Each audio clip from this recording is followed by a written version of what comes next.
People of God, good morning, good morning, good morning. At the beginning of the year, we came to the dawn of the divine awakening, great awakening. We spent time over the last 7 days looking at the 7th period, the creation of man. Today we come to the divine marriage. We were speaking and using the Bible primarily as reference, and we will be using the Fenton Ferrar's translation of the Bible.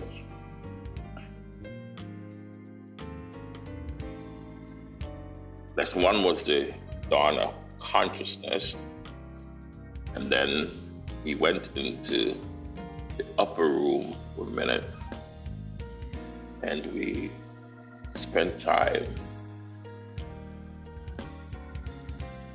washing away the dust of anxiety, fear, procrastination.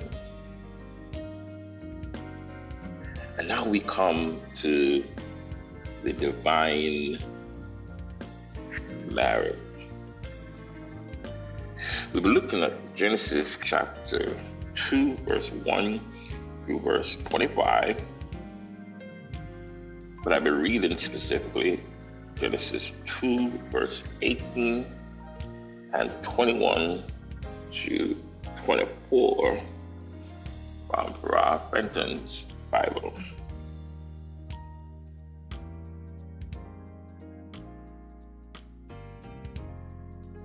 And it reads thus: The ever-living God also said, It is not good for man to be in solitude. I will make him a comforter to live with him. So the ever-living God threw man in a stupor, and he slept. And from the rib he constructed a woman. And the man said, This form is bone of my bone. We were reviewing the theme, the essential union of the intellect, Adam, and the intuition, Eve, to create a whole spiritual consciousness. The essential union of the intellect, Adam, and the intuition, Eve, to create a whole spiritual consciousness. And so even that far back in our time, we can see where there was purpose in creation. Now, we look to the Bible quite often historically, but in the metaphysical sense, we look at it from a mysticism perspective. Not just the history of what happened, trying to say when was this, why was this, how was this happened, as far as the physical earth is concerned, but to the inner mysticism in the story. On the surface, this is the story of the first surgical operation and the first wedding. The story of the first surgical operation and the first wedding. It described God as taking a rib from Adam to create Eve, because no animal was a suitable companion. The only suitable companion described was to make a partner and taking a partner from the rib of Adam. On the inner level, though, this is the story of the divine marriage within your own soul. Adam represents the intellect, the reasoning, thinking nature. Eve, on the other hand, represents the intuition, the feeling, spiritual nature. And the text tells us that the intellect cannot fulfill its purpose in solitude. It needs the comforter. I changed the word help me to comforter of intuition to be whole. It is no strange thing to think of the masculine male form as being rugged in most cases, and because you were created that way. Yes, because you have the complete human. You may find females who are as good in the military or as good as, but there's a difference between as good as and is. In the same way, you may find a male that is, in a sense we call them, the term developed years ago, metro, have the feeling, spiritual. It's no strange things that most time when they go to a prayer meeting, you'll see more females than male. It was designed so it's not a mistake. It was done in order to make man whole within the inner man. I'm not describing the physical man today. I'm talking about that inner man that makes him so.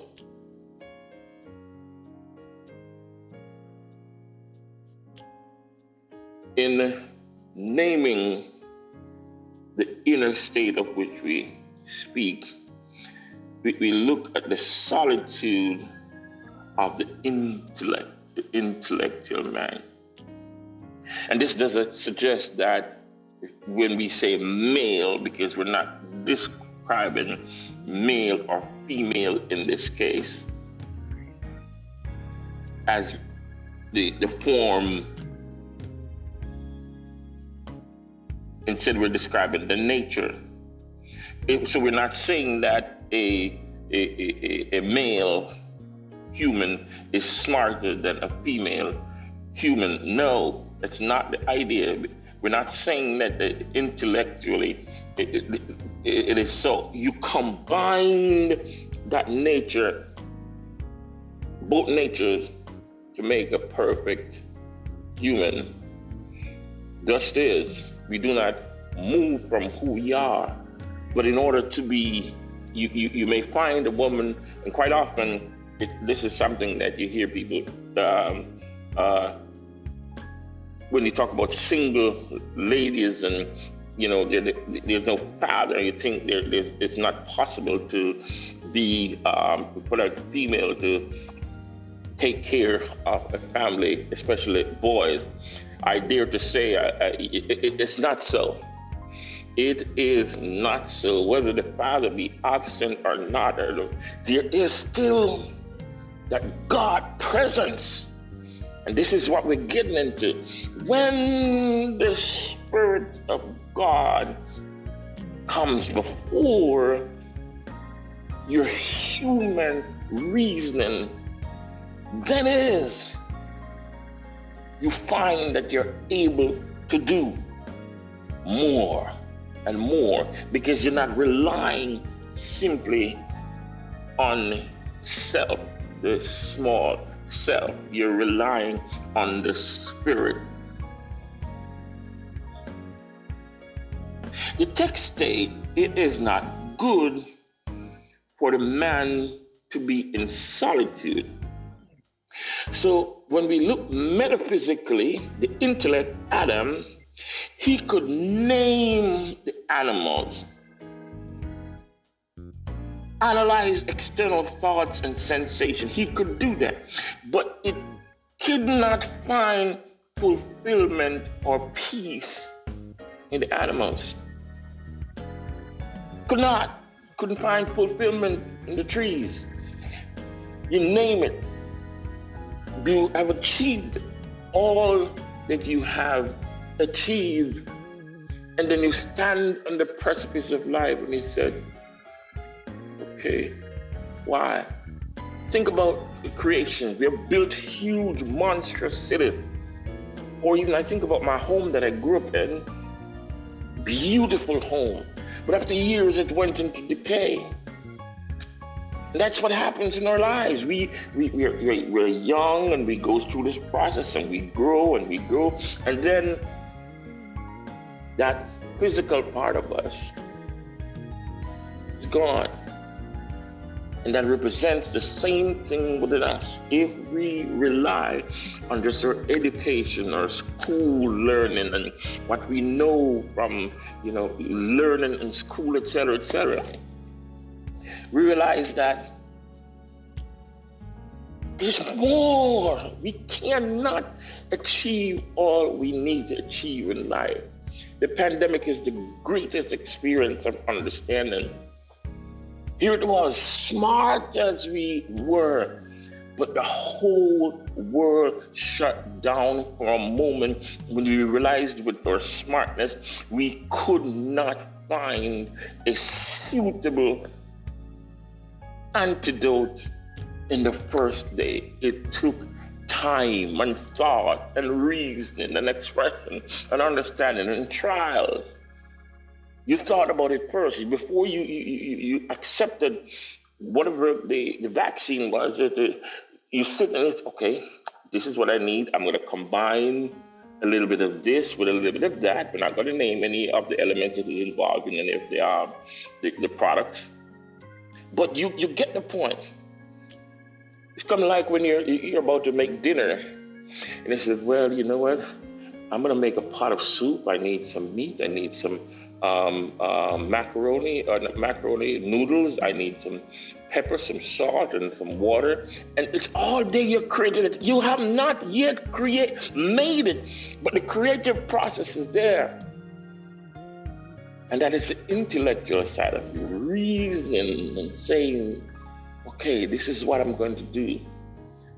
And then you start thinking and say, well, what type of substance should I, how do I want it to taste?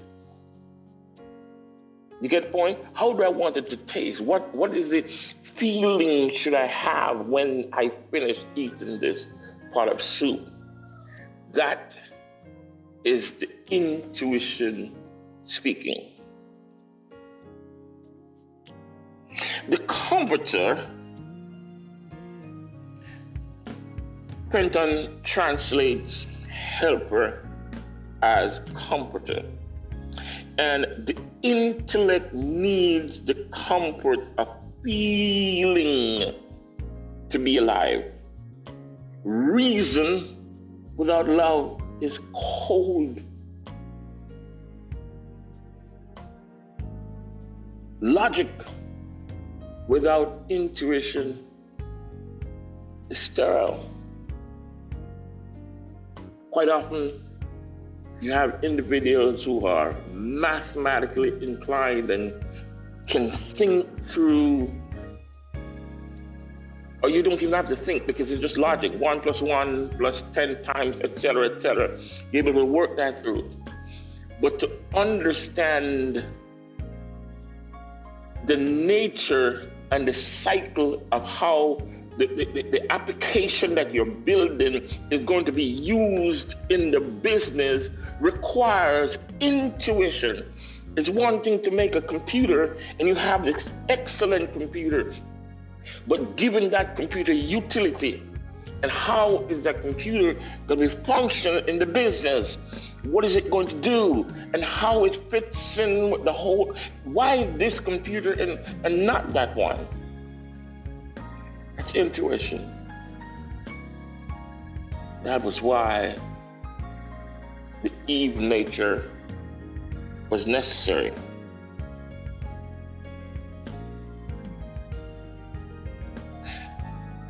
There is a spiritual law, if I may say this, that says we cannot think our way into the kingdom. We must also feel our way there. The man conscious thought is incomplete without the woman subconscious feeling or the soul.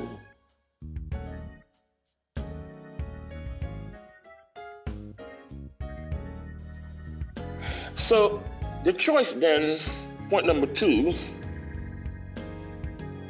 point number 1 was naming the inner state, which we call the solitude of the intellect. Point number 2, we have the choice and alignment, the deep silence. Oh.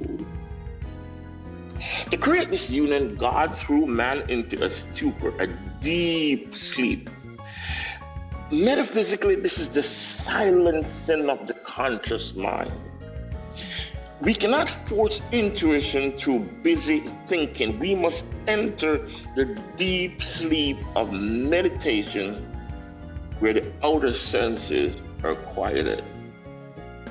You know, quite often we talk about pride. We come and we like, God, do this for me. God, beg you. Can you?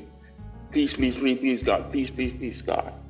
But there comes a time when we must get to the point of centering ourselves. And we did that partially last session in the upper room. Quiet ourselves. All the noise and the reasoning is gone away. And we're simply centered. Emptiness, where God can come in. It's no dissimilar to going through a period of fasting, not just fasting, like a daily fast, which you use for your health, useful. But this fast we're talking about is when you're trying to align your spirit with the man or woman that represents you. So you empty yourself of the natural food and you find yourself in a state of complete God consciousness. Why is this so? You know what I'm going to say? It's a natural law in action, spiritual law in action. There's certain, I said it yesterday in a conversation, you jump off a building, you're going to fall. Why? It is just so. You plant the seed in the earth, you plant corn is going to come up. That's just the way it is. So there's certain things when it comes to God that exist as spiritual laws. It is just so. The challenge is we spend time trying to prove or disprove when if we accept, we gain. There's no loss. We gain when we accept that spiritual, intuitive side into our lives. Empty ourselves of that, all that learning, that PhD knowledge that you have, doctorate knowledge. And it comes down to, I had to do a surgery several years ago when I had the automobile accident. The doctor, surgery was supposed to be 3.5 hours, went on for 7.5 hours.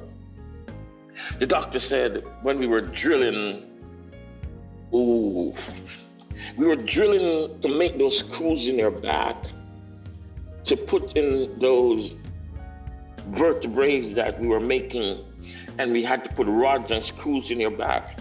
We were drilling the holes, and your bones were so strong that we had to, it kept on breaking the drill bits.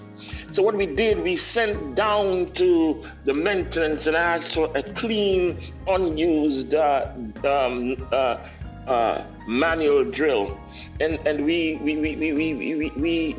sanitized it, and then we knocked and we screwed and we knocked and we knocked, and we were able to make the holes in your bone because the strength of your bones was such that it kept on breaking the drill bit.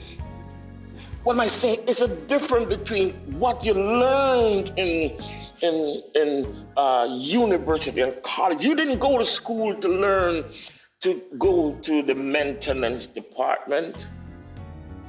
Most doctors wouldn't even know where to find the maintenance department. But that thought came in. We're in the midst of surgery. If we need to complete this so this man can walk, we have to think.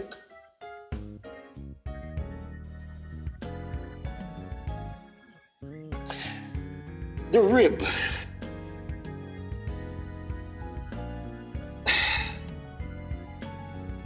God takes from the side, which is near the heart, and intuition is drawn from the very substance of our being, not from the external world.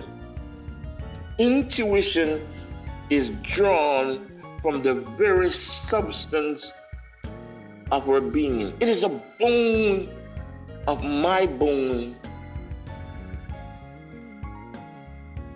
The same spiritual stuff as the intellect, but different function. Same stuff, different function. Same water, different function. Same finger, different function. Point number 3. Spiritual law in action. The two become one. Adam declares, "This shall be named," woo, man, I think that's how he said it, woman, because she was taken from man. This is the law of recognition. The intellect must recognize and honor the intuition as a necessary partner. Have you ever seen someone and you watch them walking across the lawn of the college that you're at, and you see this person and you're saying, wow, oh man, whew. I think that's what Adam did. Whew, man. Yeah, come on, brothers, you know what I'm talking. Even sisters do the same thing. Whew. There's this recognition. And that is the same thing when you recognize the presence of God in a thing. Somebody help me now. When you recognize that the job you got is not because of your PhD.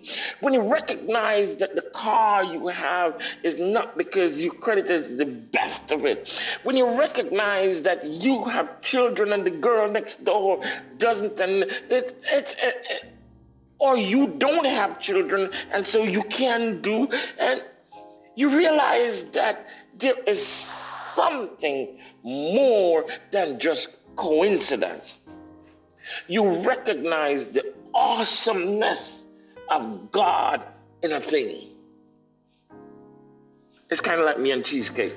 You heard me talk about it before. You get a good piece of New York cheesecake with the strawberry on the top, and you scoop it gently, and then you put it on your lips, and you taste the taste, and then you pour a little bit of, in the glass, and the two tastes blends together, and you say, that is good.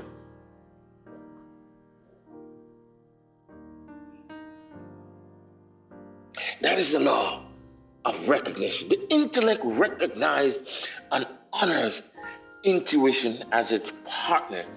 Your spouse is your partner. Your spouse is your partner.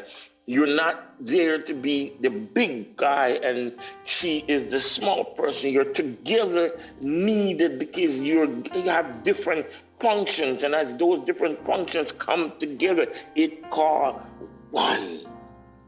The oneness of the created being. Man shall therefore leave his father and his mother and shall unite with his wife. This signifies leaving the old inherited thought patterns, father and mother, to cleave to the new living intuition, wife. Leaving father and mother in the natural state. Take your mama and your papa out of your business. Take your brother and your sister out of your business. That union, if you look at the marriage certificate, it says John and Janie. It doesn't say John, Janie, and Miss Bertie and Mas Tom. It does not say that. Why is it so? Because it was designed to be a union of two becomes one. Yes, the family is important. We cannot take that away. But in order for the union of that family to function, that ecosystem to function, they have to be allowed to define their unit. Think. Sometimes the wife is the one who's best at managing the money. The man can go out and he makes millions of dollars, and he comes and he buys a 8-cylinder truck or a 12-cylinder if there's such a thing as a truck. And the woman is, why you bought that? You know how much gas? Oh, I didn't think about that.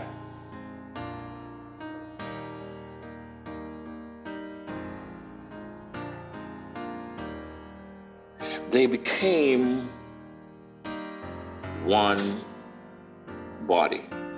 When the head, Adam, and heart, Eve, agree, they become one body. When head, Adam, and heart, Eve, agree, they become one body. This is the state of manifestation.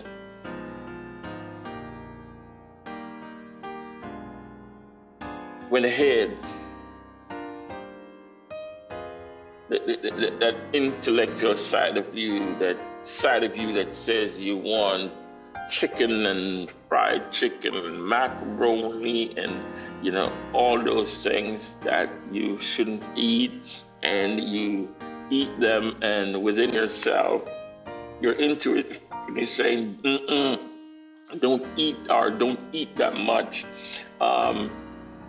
But the head is saying, I know, I can go exercise, and then you realize that you have no time for exercise, and so you wanted to you a certain body weight, and then you realize you can't fit in your clothes anymore,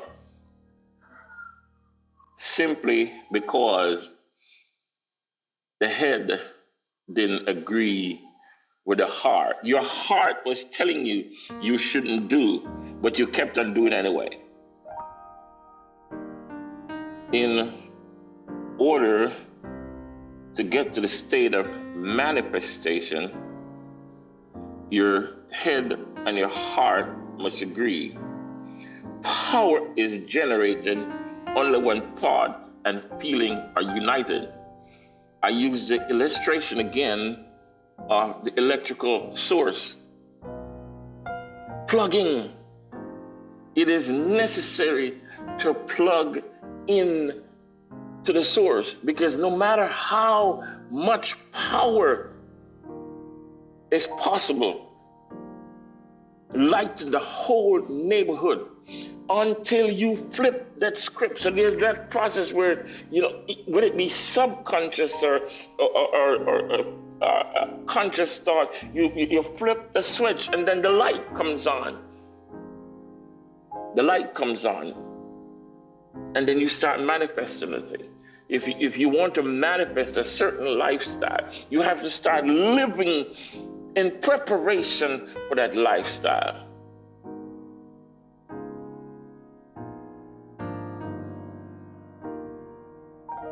Point number 4.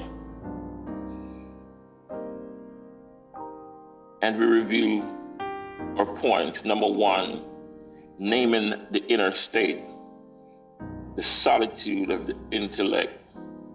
Point number 2, choice and alignment, that deep silence where sometimes we get in that solitude. The solitude is not a bad thing when you get there. It's not, sometimes you, in order to get where you need to go, you have to separate yourself, whether it be from family, friends, and even your spouse. In the Bible, I think it's Paul who speaks about it. There's time when a separation is necessary. I'm not talking about separation where you just can't live with me, but there's a time when you're trying to go higher. In order to see things, you step back from all that you know and say, "Fill me, Spirit."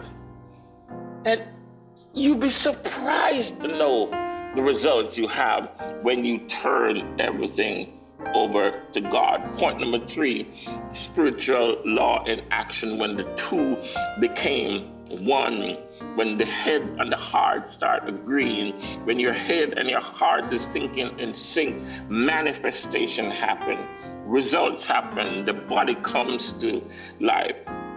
And point number 4, we come to the demonstration of the naked and unashamed self.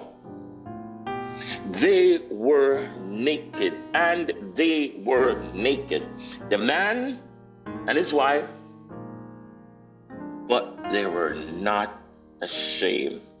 This represents spiritual innocence and transparency. In the divine marriage, there are no fig leaves, no hidden motives, no guilt, no fear.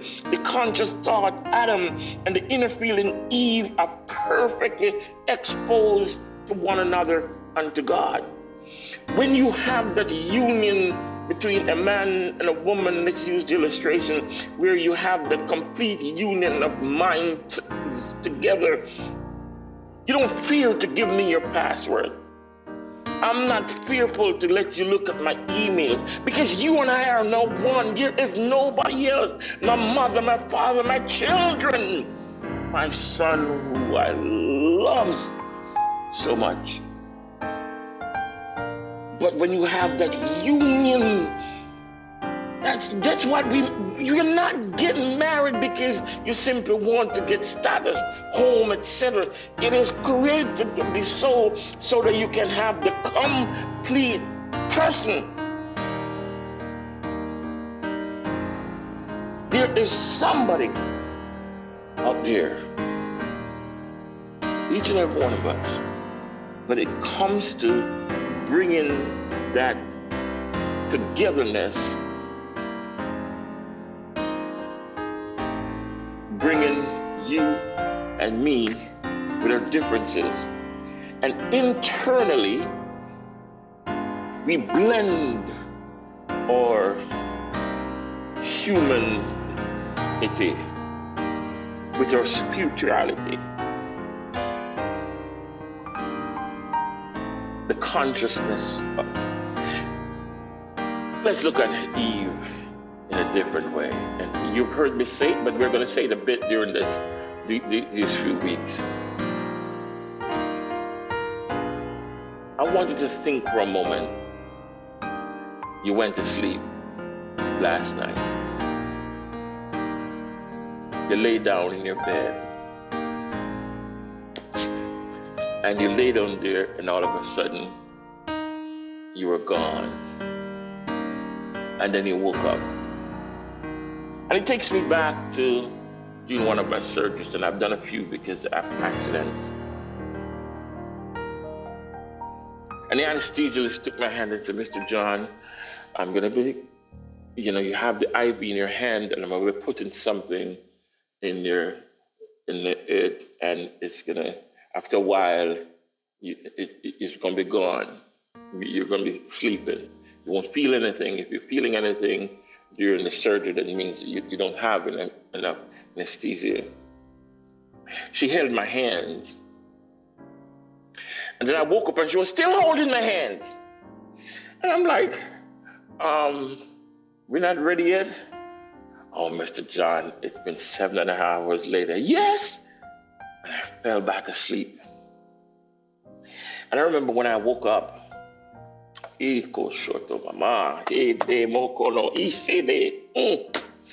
remember when I woke up the second time about an hour or so later, and this time the anesthesiologist and all those people were gone. And I was upstairs in my private room. And then while I was on the bed, my Dr. Jonathan Hyde of Mount Sinai Hospital, amazing neurosurgeon. And he came in and said, Mr. John, how are you feeling?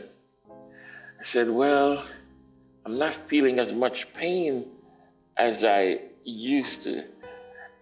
I said, I want to try walking. He said, Mr. John, it's the medication, what's that one that begins with M? You know what I'm talking about. That's it, the medication that is causing you to, it's strong medicine, and that medicine is causing you to feel like you can walk, but I don't think you should try it. I said, Doc, I've been laying down for so long. I've been trying to do this for such a long time, years. I want to try. He says, well, Mr. John, I don't want to be here when you're doing this. And one of the PA, she decided she was going to help me. And so we got the walker, and I limped about a good, say, maybe a good 50 feet. And then something within me says, you need to get rid of that walker. And I said to the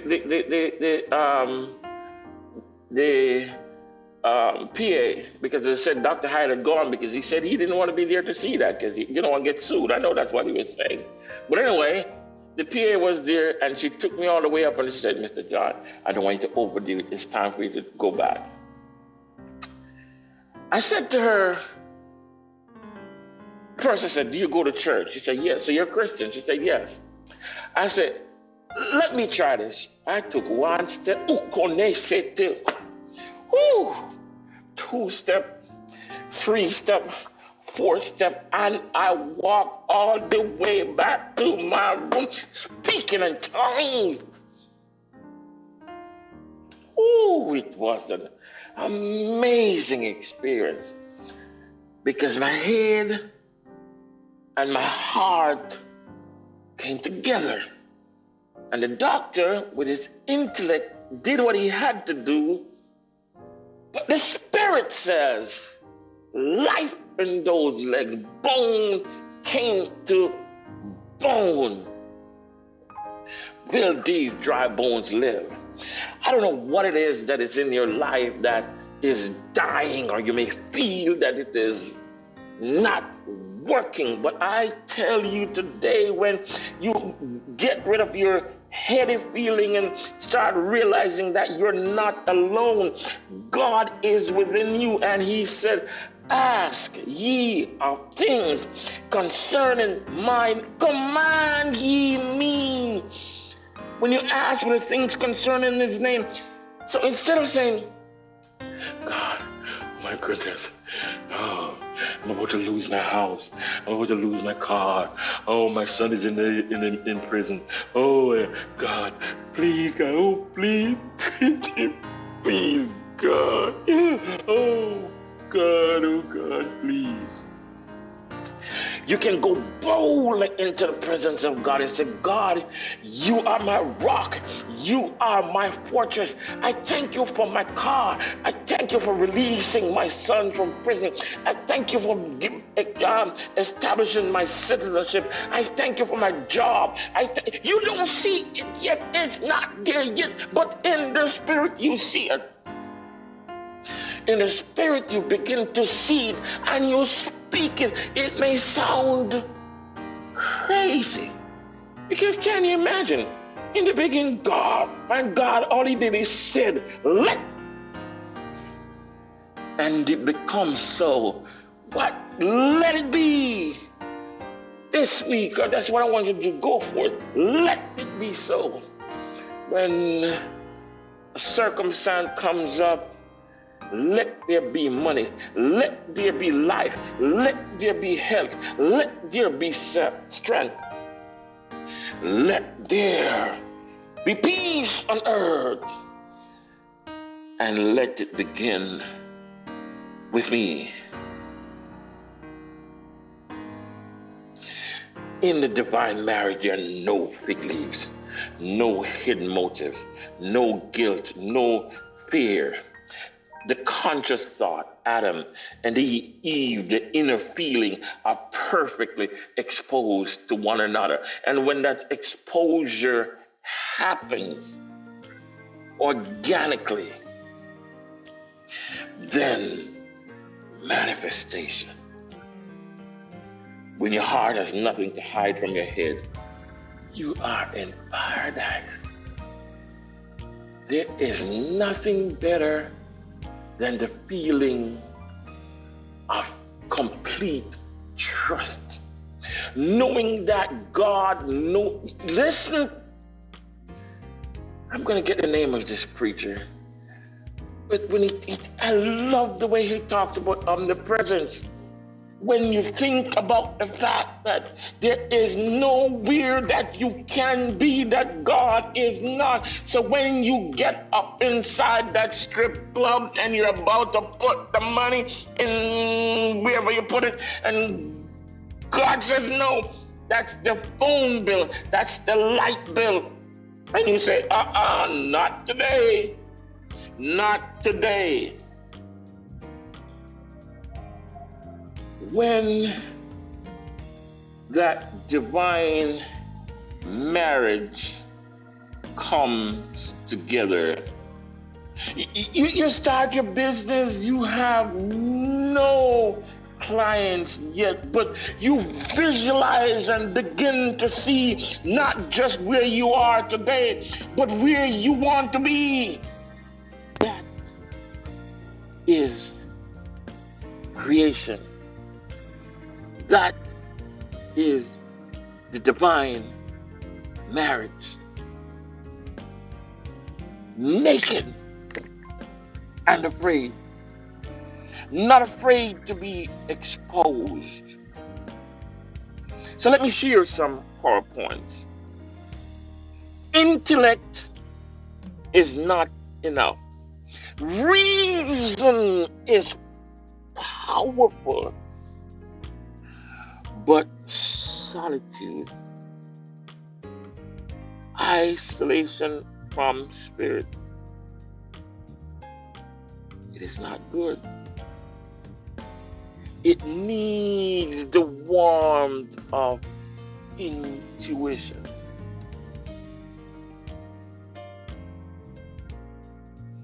Silent birds wisdom. You must put the busy intellect into a stupor, a stillness, to bring forth the divine feminine of your soul.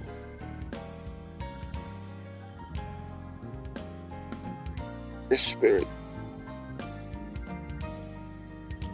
Be still and know that I am God. Be still and know that I am God. Be still and know that I am standing somewhere in the shadows. You'll find Jesus. He's the only one who cares and understands. Standing somewhere in the shadows, you will find him, and you'll know him by the mere printing Jesus. There comes a time, and we should try to do this every day, at least for a couple of minutes, when we step back from all the busyness, the sounds of life that is happening around you, and just get into presence. For in His presence, in His presence, there is peace. In His presence, in His presence, there is joy. I will linger, I will stay in His presence day by day, so His likeness, His image may be seen in me. We're not talking the image of a physical form, but the power, the dominion over this earth was given to you. But in order for that to be manifested, you must get in His presence. Silence birds' wisdom. You must put the busy intellect into stillness to bring forth the divine feminine of your soul. Then the union creates power. Manifestation occurs only when the man, the thought, and the woman, the feeling becomes one body.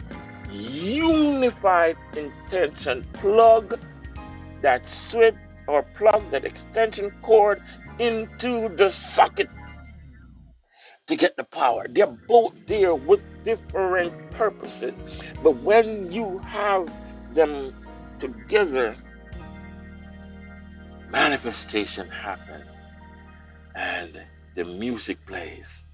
Have you been anywhere, whether it be a party or church or whatever, and somebody kicked the plug out and all of a sudden the music stopped and everybody turned around? Why you stop the music?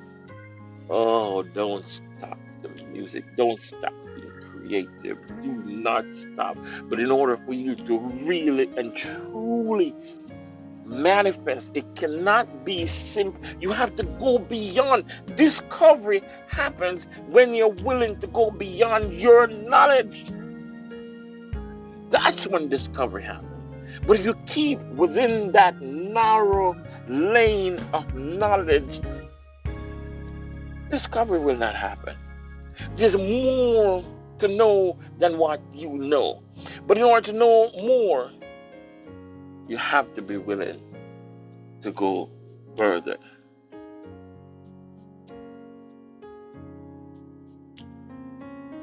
Let us affirm, I am a perfect union of wisdom and love. My intellect bows to the wisdom of my intuition. I now silence my outer thoughts to hear the Comforter within. God in me is the marriage of the head and the heart. Christ in me, the hope of glory. I silence my outer thoughts to hear the Comforter within. My intellect bows to the wisdom of my intuition. I am a perfect union of wisdom and love. Let's take some action steps to put this all together. Look within. Look within. Take 5 minutes to completely silence the Adam analytical mind. In that silence, ask the Eve, the intuition, what is the feeling of truth in this situation?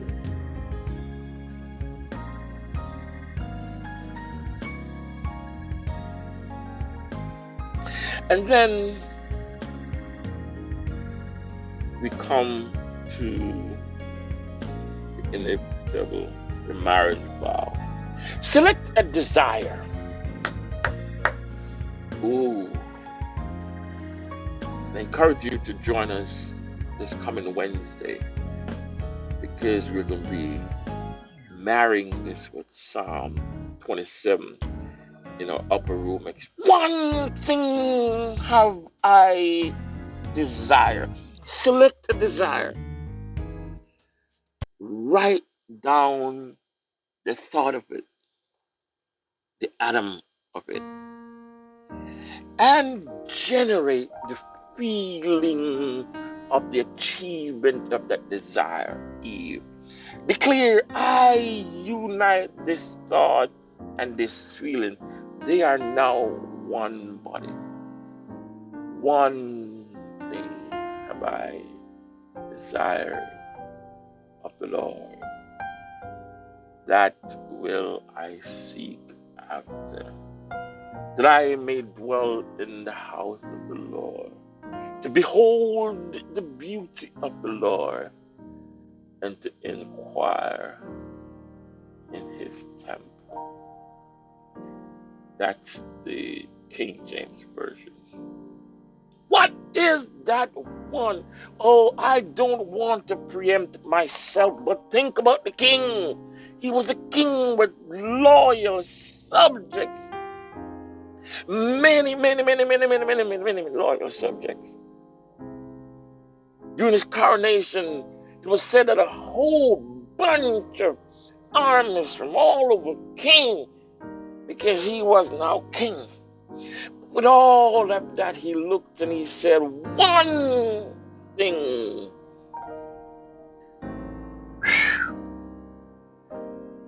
I don't want... It wasn't about a kingdom. It wasn't about family. It wasn't about anything else at that time. He just desired the presence. Love require intuition. May the Lord bless thee, keep thee, and make his face to shine upon you and be gracious unto you. May the Lord lift up his countenance upon you and give you peace. Peace. Peace. Oh, peace, peace, peace. Peace in your home, peace on the job. You get peace within. Oh man, oh man, oh man. In a world that is in chaos, you can walk in peace. There's noise around you. Everything is happening. Venezuela, Minnesota, everything seems chaotic. But in the middle of that chaotic state, there was a birth, and when it seemed that the earth was in disrepair, then the creative process happened until we get to the marriage. We get to the divine marriage of the intellect and the intuition. If we look around today with tariffs and threats of wars, life seems impossible.